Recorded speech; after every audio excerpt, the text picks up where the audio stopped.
This is the day one activity for the building construction work.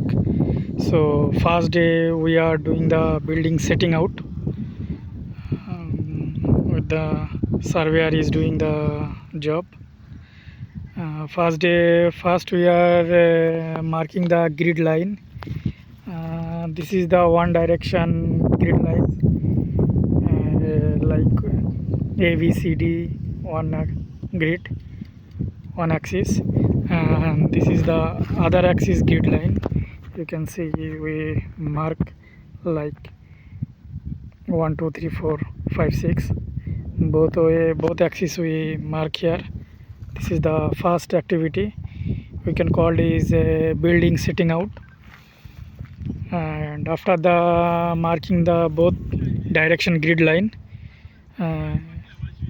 we are going to finalize we are going to the marking footing layout or exact location for the footing.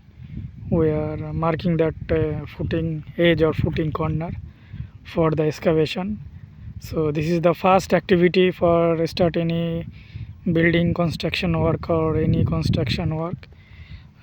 First is building setting out or building layout, marking the building location, marking the building grid, and after that the footing or foundation position or location. If anywhere have the pile, then we, but here have we and this building, this is a 2 stories building, so there have only footing foundation. So we are marking exact the footing location.